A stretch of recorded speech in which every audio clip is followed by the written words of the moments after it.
He's been recognised by the Queen for his humanitarian work. In fact, London-born Roger Moore seems to spend an awful lot of time moving in royal circles.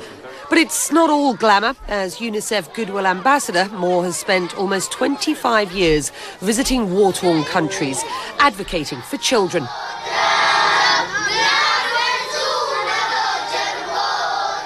His humanitarian work is far removed from the job that made him internationally famous.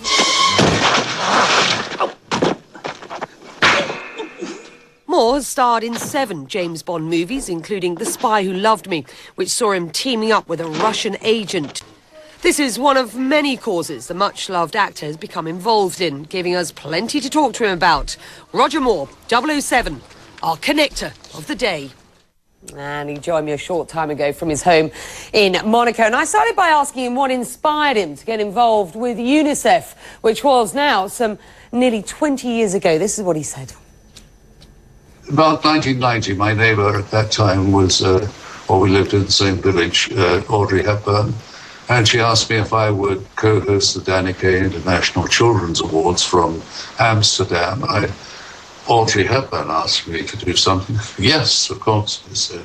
And it was listening to her speak with such passion that I got hooked on finding out more about UNICEF. And to do that, I had to sign a contract to say I wish to go out the field as an official representative. And I've never regretted a moment since. Tom Burton has written to us and he asks, what is the single most memorable thing that you've seen or learnt working with UNICEF?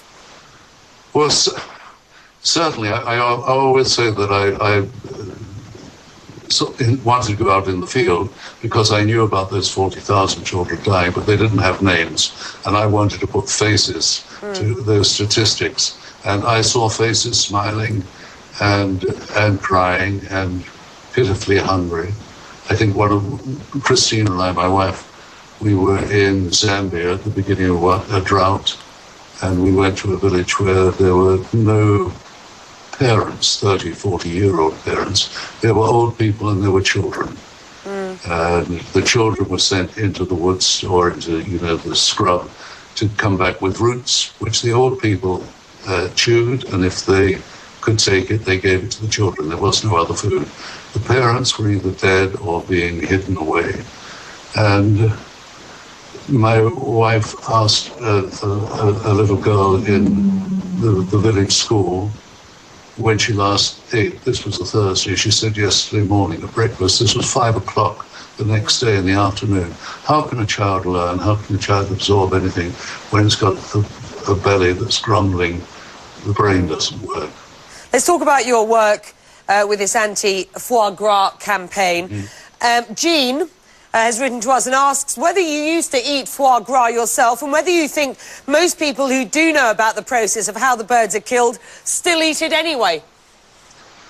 I've only come across one person who actually said, when I pointed out during a lunch that foie gras was produced in the most disgusting manner and was also a fatty, diseased liver, and so she was actually eating a diseased liver. She said, well, I like it, and I would go on eating it. That is the only person. Everybody else I've spoken to, I've shown them or asked them to see the video online, and they come back and they'd never eat foie gras again. You haven't answered my first question, which was, have you or did you eat it in the past, of course? Sorry. I did not mean to ignore you. I'm not a politician changing the subject. No, yes, I'm ashamed to say that I did because I was ignorant. I didn't know.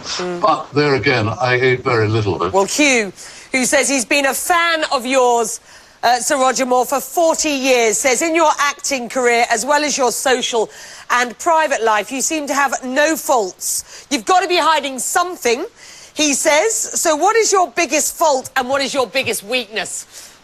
My biggest fault is gluttony. I love chocolate, which is also my biggest weakness, but I fight it like that. Andy wants to know, out of all the Bond gadgets, which was your favourite, sir? Well, I always jokingly say the magnetic watch that unzipped the beautiful Italian lady's dress.